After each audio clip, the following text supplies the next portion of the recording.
Bismillahirrahmanirrahim. Start with the name of Almighty Allah, who is most beneficent and the most merciful.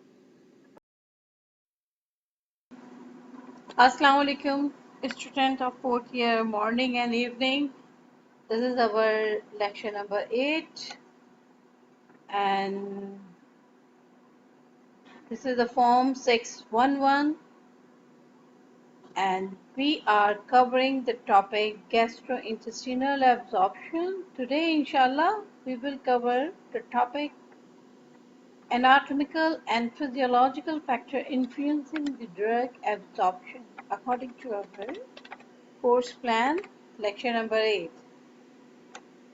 तो हम start करते हैं आज का लेक्चर। और आज का लेक्चर भी हमारा, जैसे कि मैंने आपको पहले बताया था, कि हमारी बायोफार्मास्यूटिक्स एंड फार्माकोकाइनेटिक्स क्लियन चार्जर एडिशन 7, इसके चैप्टर नंबर 14 से है। तो आप लोग चैप्टर नंबर 14 को फोकस कीजिएगा। इसमें मेरे इससे पहले भी जो लेक्चर थे वो इसी चैप्टर से मैंने प्रिपेयर किए थे। आप लोगों को आई थिंक स्लाइड के कंटेंट पे कुछ वो था कि लाइक वो कुछ ज़्यादा हैवी है, तो हम ऐसा करते हैं कि हम स्लाइड के बजाय आपको डायरेक्टली बुक से गो थ्रू करवाते हैं, क्योंकि ultimately reading with the help of the book is the best remedy for all kind of problem. कि भाई स्लाइड हैवी हो रही है तो कुछ और मसला हो रहा है, समझ में नहीं आ रहा, इन तमाम चीज़ों को हम कट डाउन करेंगे with the help of directly teaching you from the book chapter. Okay, start करते हैं। anatomical and physiological consideration। मगर हम anatomical and physiological consideration पे जाने से पहले आपसे थोड़ा सा बता दें कि हम किस चीज़ की anatomy और physiology डिस्कस करने जा रहे हैं। हम internal gastrointestinal tract की कहने जा रहे हैं। अब ये किस वक्त ज़रूरी होगा? उसी वक्त होगा जबकि हमने उसको कोई oral drug दी है। oral drug in the tablet form, capsule, solution, suspension, ठीक है। The oral route of administration is the most common and popular route of drug dosing।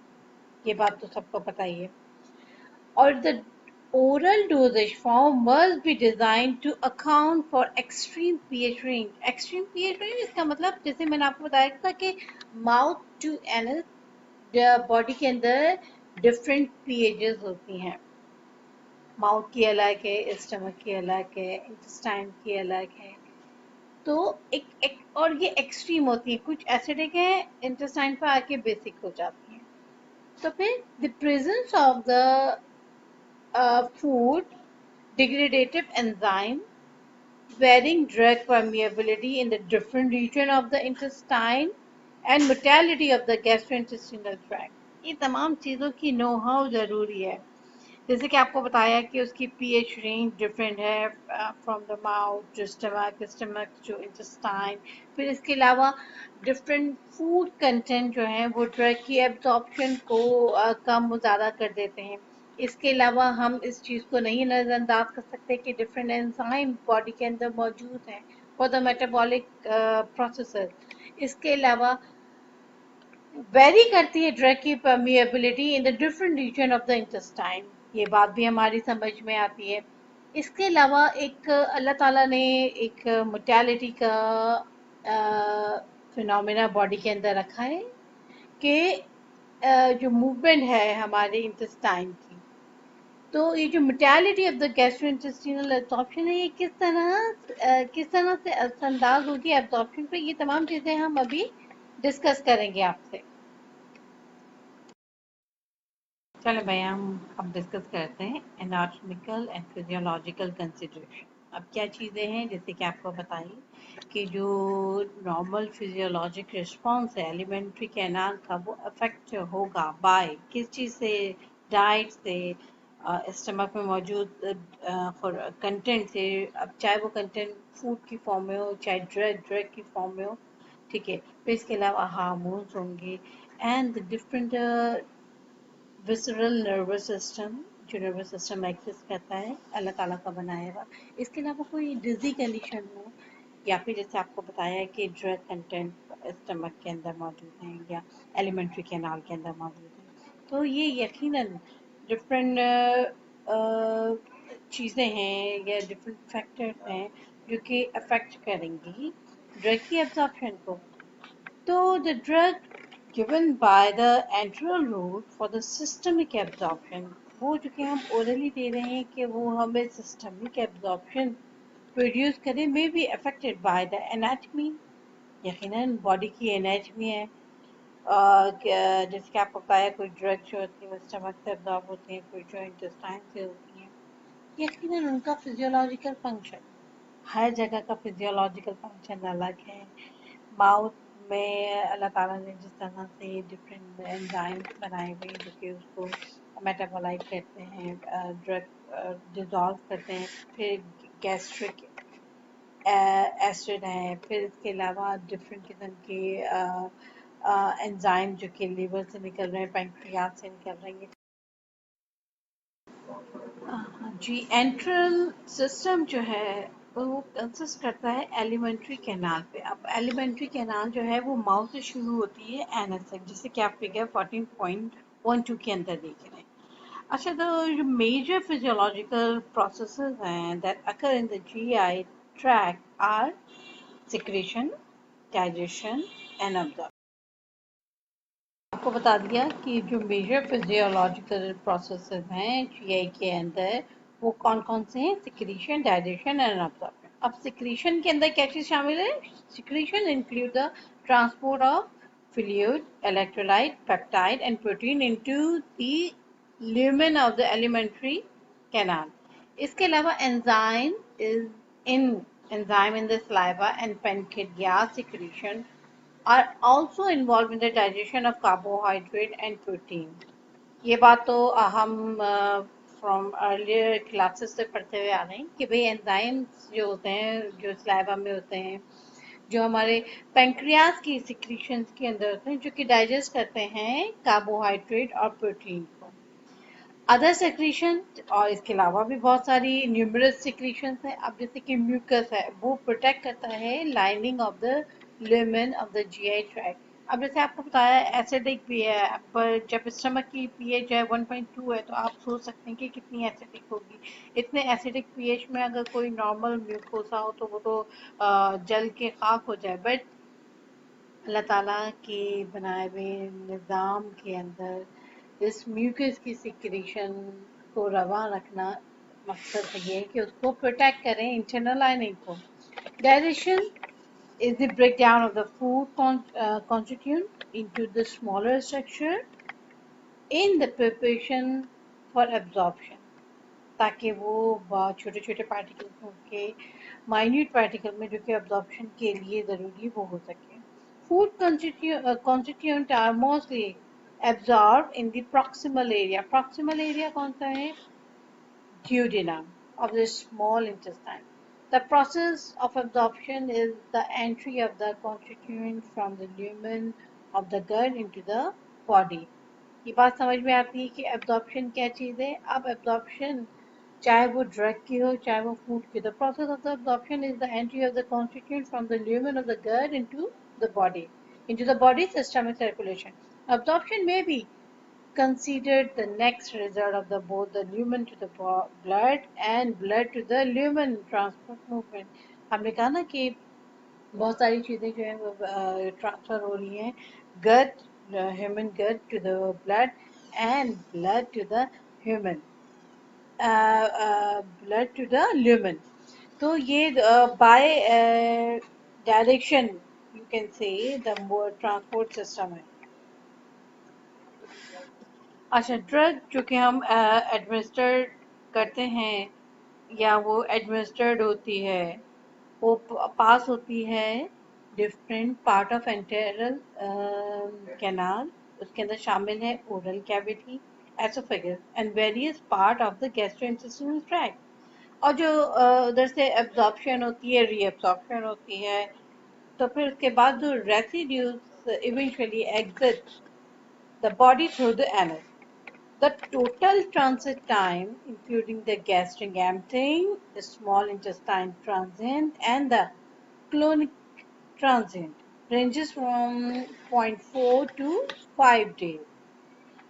You can say कि वो जो पूरा जो एक साइकिल कंप्लीट होता है, मतलब ये बॉडी की फिजियोलॉजी पे डिपेंड करता है कि उसकी बॉडी की फिजियोलॉजी क्या है, कोई डिजीज कंडीशन तो एग्जिस्ट नहीं कर रही, कोई ड्रग कंटेंट जो स्टमक में मौजूद है वो तो नहीं इसके टाइम को बढ़ा रहे, तो ये 0.4 to 5 डेज पे मबनी होता है।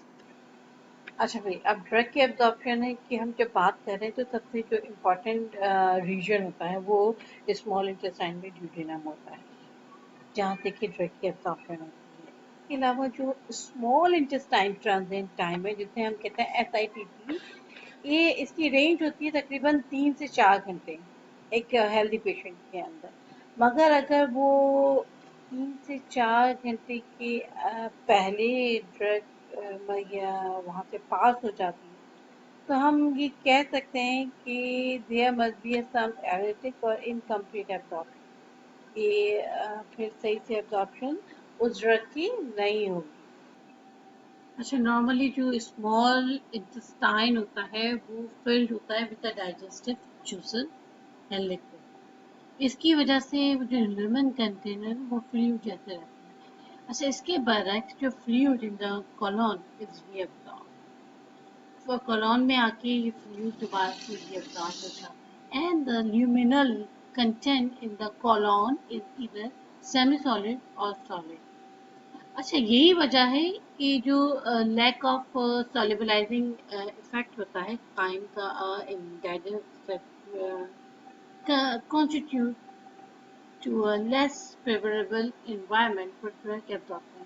फिर जो लास्ट इंटेस्टाइन की हिस्से के अंदर दोबारा से वो सॉल्युबलाइजिंग इफेक्ट नहीं होता है, तो जो रीअब्जॉर्प्शन का मरहला है वो स्लो डाउन हो जाता है। तो फिर हम स्टार्ट करते हैं फिजियोलॉजिकल सेगमेंट को। सबसे पहले oral cavity. Oral cavity, buccal cavity. Saliva is the main secretion of the oral cavity और उसकी जो पीएच होती है वो अराउंड कोई 7 होती है। सलाइवा के अंदर टाइलिन, जिसे हम सलाइवरी अमाइलेज कहते हैं, जो कि डाइजेस्ट करती है स्टार्च को। इसके अलावा म्यूसिन, जो कि ग्लाइकोप्रोटीन है, जो कि लुब्रिकेट करती है फूड को, एक डाइजेस्ट कर रही है, एक लुब्रिकेट कर रही है, ठीक है। Is also secreted and when he interact with the drug, यकीनन ये माउथ से सिक्रीट हो रही है टाइलिन एंड म्यूसिन, तो ये इंटरैक्ट करेंगे ड्रग की जो कि ओरली ली जा रही है।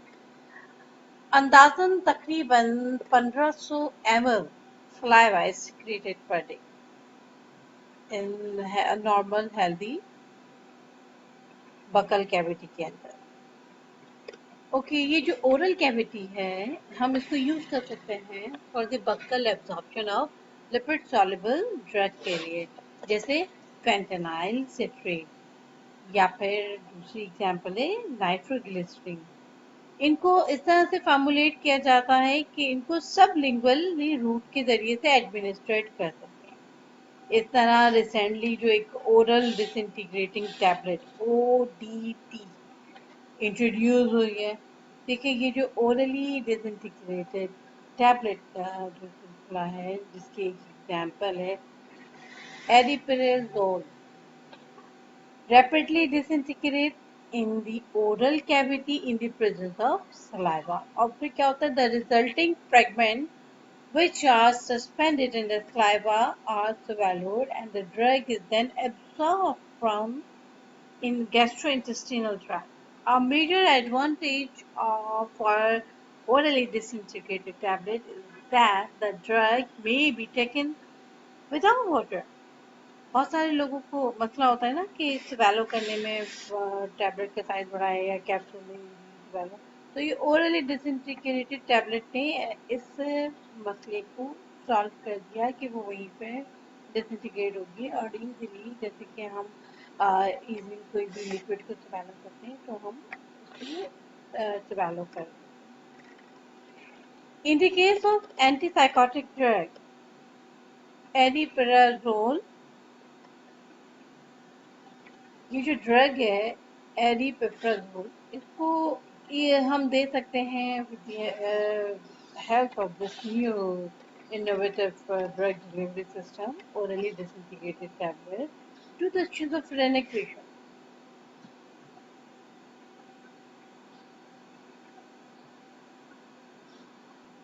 अच्छा, जो secondary part of GI tract है वो है एसोफेगस. अब एसोफेगस क्या है? एसोफेगस जो है वो कनेक्ट करता है pharynx and the cardiac orifice of the stomach. अच्छा, इसकी जो पीएच होती है, the pH of the fluid in the oesophagus is about 5 to 6. 7 से अब आप देखें कि ये एसिडिक की तरफ आ रहा है. 5 to 6. The lower part of the esophagus and with the esophageal sphincter, which prevent the acid reflux from the stomach. Oral cavity, फिर हमने उसके बाद आपने डिस्कस किया था एस्पेगस. एस्पेगस के बाद अब आ गए हैं हम एलिमेंट्री कैनाल के स्टमक में. स्टमक क्या है भाई? Innervated by a vagus nerve. Supply होती है किससे? कौन से नर्व से? वेगस नर्व से. However the local nerve lacks hormones, mechanoreceptors sensitive to stretch of the GI wall, and chemoreceptors. Chemoreceptors क्या करते हैं? Control the regulation of the gastric secretion, including acid and stomach emptying. ये तमाम चीज़ें जो हैं ये आपकी जो नर्व सिस्टम है ये इसकी कंट्रोल करते हैं. Fasting pH of stomach is about 2 to 6. तब के अगर उसमें कोई फूड कंटेंट मौजूद है तब स्टमक की पीएच हो जाएगी 1.5 to 2. मोर एसिडिक हो जाएगी. क्या वजह क्या है कि ज़्यादा से ज़्यादा हाइड्रोक्लोरिक एसिड सिक्रीट हो रहा होगा विद बाय पैराइटल सेल, जो कि स्टमक के अंदर स्टेडी HCl या फिर एसिड एनवायरनमेंट को स्टिमुलेट करेंगे with the help of gastrin and histamine. और gastrin is release from the G cell, mainly antral mucosa, और ये एंट्रल म्यूकोसा में होते हैं. इसके अलावा ये ड्यूटेनम में भी होते हैं. और गैस्ट्रीन रिलीज होता है क्यों? ताकि वो स्टमक डिस्टेंशन को, स्टमक की जो स्वेलिंग हो रही होती है और जो उसके अंदर मौजूद जो पेप्टाइड्स और अमाइनो एसिड्स होते हैं उसको वो रेगुलेट करें. इसके अलावा एक फैक्टर और होता है, सब्ट्रैक्ट होता है, जिसे हम कहते हैं इंट्रिंसिक फैक्टर, जो कि इन्हेंस करता है विटामिन B12. विटामिन B12 साइनोकोबालामीन, ये इसकी एब्जॉर्प्शन को इंक्रीज करता है. इसके अलावा वेरियस गैस्ट्रिक एंजाइम्स होते हैं सच एज पेप्सिन, जो कि क्या करते हैं? प्रोटीन को डाइजेस्ट करते हैं और सिक्रीट होते हैं in gastric lumen to initiate digestion. जो बेसिक ड्रग्स होती हैं वो सॉल्युबलाइज होती हैं rapidly in the presence of stomach acid. Solubilize हो रही हैं यानी कि ज़्यादा लिबरेट होके आप वो डिसोल्यूशन के मरहले पे पहुंच रही हैं, सॉल्युबलाइजेशन हो रही है वहाँ पे, और वो यहाँ पर इन the presence of gastric juices, basic drugs are solubilized. ठीक है. Mixing is intense and pressurized in the antral part of the stomach. A process of breakdown large food particles, जिसको हम डिस्क्राइब करते हैं एंट्रल मिलिंग होती है यहाँ पर. Food and the liquid are emptied by opening the pyloric sphincter into the duodenum. जैसे ही इसका एंडिंग पॉइंट खुलता है, एंडिंग माउथ स्टमक का, जिसे हम कहते हैं पाइलोरिक स्फिंक्टर, वहाँ से वो फूड और लिक्विड जो है वो ड्यूडेनम में ट्रांसफर होता है. Stomach emptying is influenced by the food content. बिल्कुल, उसमें मौजूद जो डाइट हमने ली है उसकी जो स्टमक के मुंह के खुलने बंद होने का टाइम ड्यूरेशन है वो डिपेंड करेगा। मोर सैचुरेटेड तो यकीन स्टमक को ज़्यादा वर्क करना पड़ेगा उसको, और उसको सॉलिबलाइज करने में, उसको डाइजेस्ट करने में, as compare to the light. इसी बात को जब हंट एंड नॉक्स ने 1968 में दरियाफ्त किया कि fatty acid and mono and diglyceride delay कर देते हैं गैस्ट्रिक एम्पटिंग को। इन्होंने ये अपनी तहकीक करी और बताया। इसके अलावा high density food generally are emptied from the stomach more slowly. High density diet जो होती हैं वो भी मोर स्लोली स्टमक से निकलती हैं, क्योंकि स्टमक को ज़्यादा उसके ऊपर वर्क करना पड़ता है। The relation of the gastric emptying time of the drug absorption, वो फिर उन्होंने इस बुक में आगे डिस्कस किया हुआ है डिफरेंट फैक्टर्स पे, उसको हम बाद में पढ़ेंगे। हाँ भाई, स्टमक की जो पीएच है वो may be increase due to the presence of the food. सही बात है ना, जब हम ज़्यादा सैचुरेटेड फूड ले रहे होते हैं तो स्टमक पे फिर उसी तरह से गैस्ट्रिन और तमाम जो एंजाइम्स होते हैं उनकी सिक्रीशन होती है। अब जैसे कि कुछ ऐसे ड्रग हैं लाइक ओमिप्रेजोल। ओमेप्राजोल क्या है? एक प्रोटॉन पंप इनहिबिटर है, use in the gastro-oesophageal reflux disease, GERD के अंदर यूज होती है। अब इंक्रीज द स्टमक पीएच में cause a drug interaction with the enteric coated drug product. Enteric coated product जिनको कि हमने एसिड एनवायरनमेंट से बचाने के लिए उसके ऊपर एंटेरिक कोटिंग की होती है।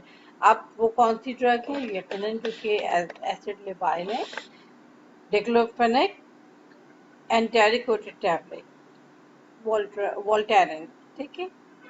Such drug product require acid pH in the stomach to delay the drug release from the dosage form until it reaches a higher pH of the intestine.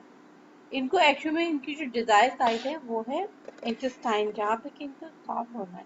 हमें इनको महफूज रखना है गैस्ट्रिक एसिडिटी से, तो हम इसको एंटेरिक कोटिंग करते हैं। If the stomach pH is too high, अगर स्टमक की pH टू हाई हो जाती है तो क्या होगा? The enteric coated drug product में release the drug in the stomach, thus causing irritation to the stomach. और वो अपना थेरेप्यूटिक इफेक्ट नहीं प्रोड्यूस करेंगे, मगर वो इंटरनल म्यूकोसा को जरूर डैमेज कर सकते हैं। अब हम आ जाते हैं ड्यूडेनम पे। ड्यूडेनम क्या है? एक common duct from both the pancreas and the gall bladder into the duodenum. Duodenum के रीजन है जिसके अंदर के एक कॉमन डक्ट आ रही है पैंक्रियास और गॉल ब्लैडर से। ड्यूटेरियम की पीएच जो है वो 6 से 6.5 होती है because of the presence of bicarbonate that neutralize the acid emptied from the stomach. अच्छा, पैंक्रियाटिक जूस जो होता है इसके अंदर जो enzyme secreted into the duodenum from the bile duct, trypsin, chymotrypsin, carboxypeptidase are involved in the hydrolysis of protein into amino acid. Amylase is involved in the digestion of carbohydrate, pancreating, lipase secretion, hydrolyze fat into the fatty acid. उसका जो complex fluid medium in the duodenum help करता है dissolve the many drug with the limited aqueous solubility. यानी कि वो drug जो कि बहुत लिमिटेड एक्वस सॉल्युबिलिटी रखती हैं वो फिर यहाँ पर आके उनकी सॉल्युबलाइजेशन हो जाती है with the help of pancreatic lipase secretion, amylase.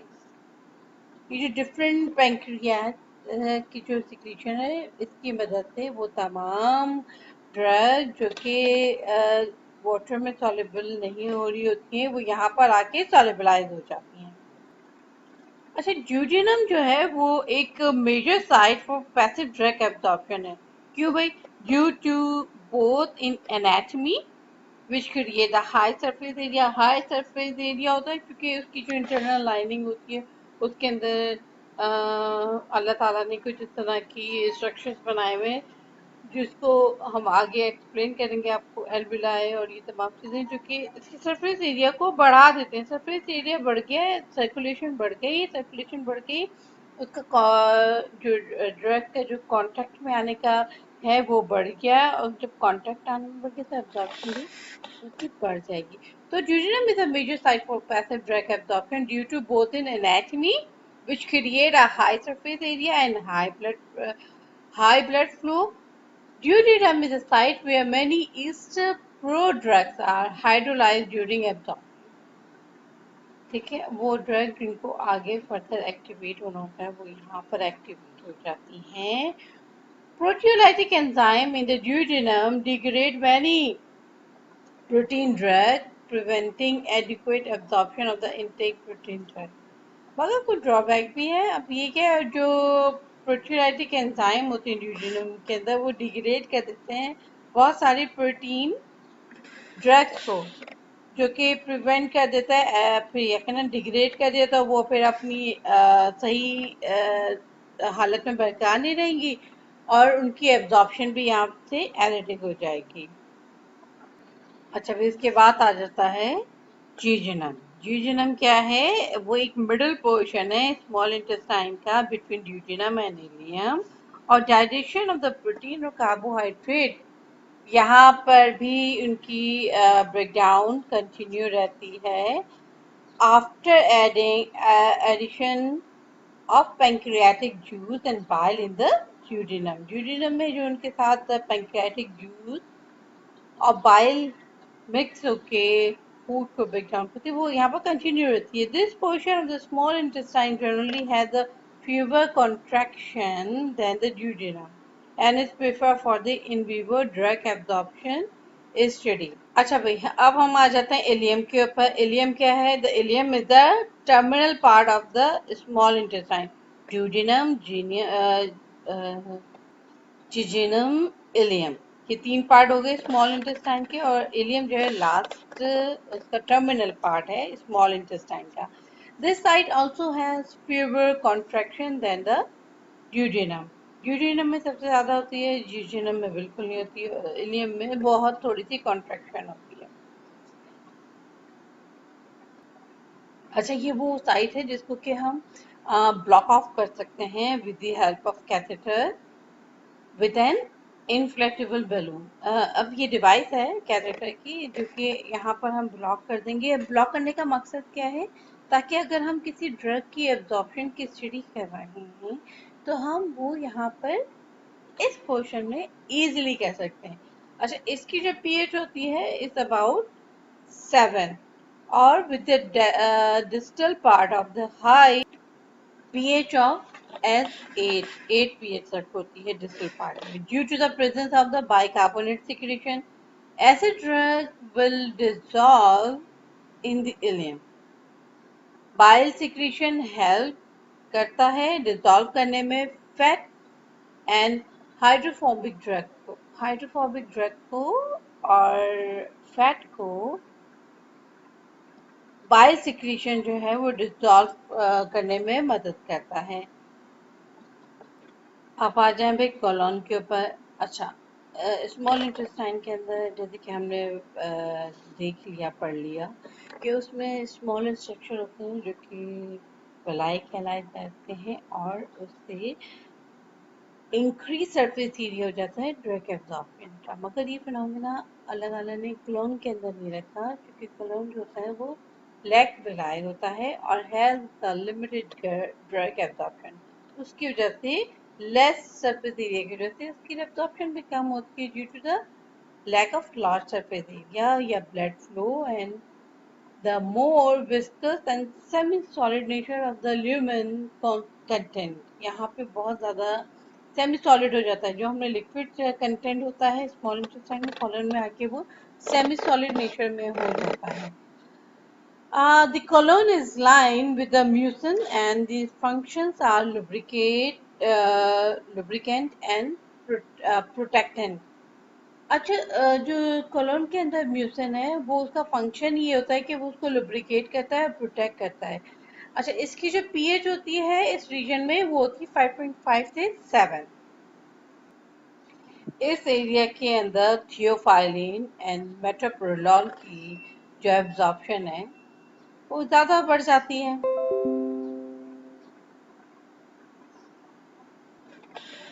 वो ड्रग जो कि इस रीजन में आके एब्जॉर्ब होती हैं उनको हम सपोज करते हैं कि वो गुड कैंडिडेट हैं for an oral sustain release doses form.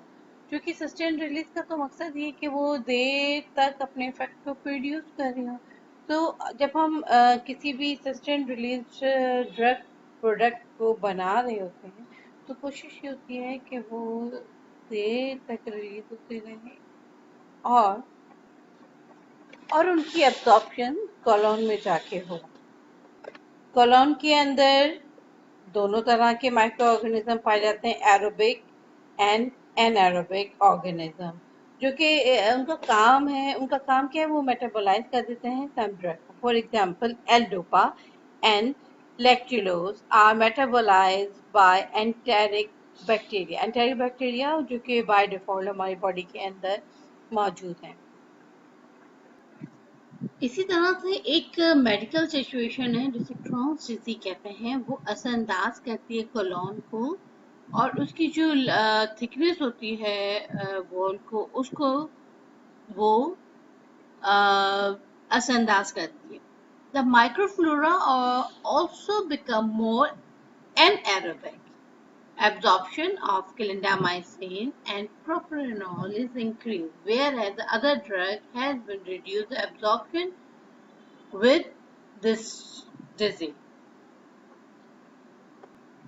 होता क्या है इस डिजीज के अंदर, क्रॉन्स डिजीज के अंदर, जब वो उसकी जो वॉल होती है वो उसको अंदाज करती है उसकी थिकनेस को, तो जो माइक्रोफ्लोरा होते हैं वो एनारोबिक हो जाते हैं और एनारोबिक हो जाने की वजह से जो एब्जॉर्प्शन ऑफ क्लिंडामाइसिन एंड प्रोप्रानोल है वो तो बढ़ जाती है, मगर वो कुछ ड्रग्स ऐसी होती हैं जिसकी एब्जॉर्प्शन को वो ये डिजीज कम भी कर देता है। आप आ जाए रेक्टम पे। रेक्टम बिल्कुल एंडिंग पोर्शन है जीआई का। The rectum is about 15 centimetre long ending with at the anal. In the absence of fecal material, the rectum has a small amount of fluid, approximately 2 ml, with a pH of about 7। यहाँ पर इसकी pH 7 हो जाती है। The rectum is perfused by superior, middle and inferior hemorrhoidal veins। अच्छा, rectum की anatomy को समझना इसलिए ज़्यादा ज़रूरी है क्योंकि कुछ फॉर्मुलेशन हम in the form of suppository, in the form of some solution हम insert करते हैं at the side of rectum। तो rectum is perfused by superior, middle and inferior hemorrhoidal veins। The inferior hemorrhoidal vein and the middle hemorrhoidal vein feed into the vena cava and back to the heart, thus bypass the liver and avoiding hepatic phosphorus effect। Sometimes जब हमें phosphorus effect को avoid करना है कि drug को कि वो ना डिग्रेडेट हो, तो यकीनन रेक्टम के जरिए से देंगे। The superior hemorrhoidal vein join the mesenteric circulation which feed into the hepatic portal vein and then to the liver।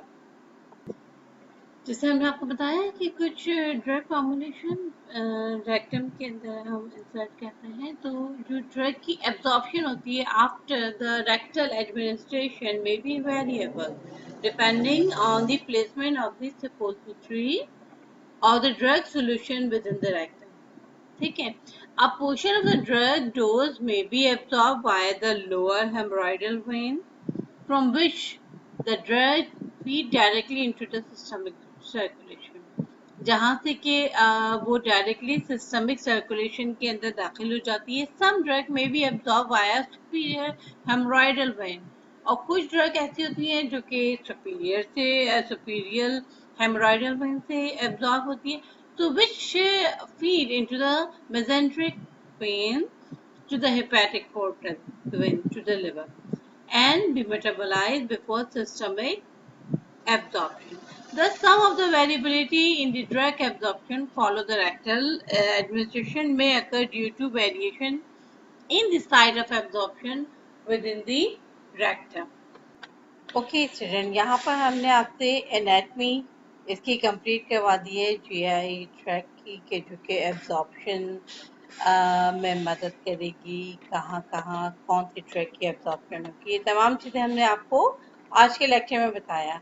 अब हम नेक्स्ट लेक्चर में आपको बताएंगे कि factor affecting the drug absorption in the gastrointestinal tract. इससे पहले हमने anatomy discuss की थी, अब हम कुछ फैक्टर डिस्कस करेंगे जो कि ड्रग के एब्जॉर्प्शन के अंदर असरअंदाज होते हैं, कहाँ पे, जबकि वो जीआईटी ट्रैक में है। वो कौन से फैक्टर हैं, इंशाल्लाह आपको नेक्स्ट लेक्चर में बताएंगे।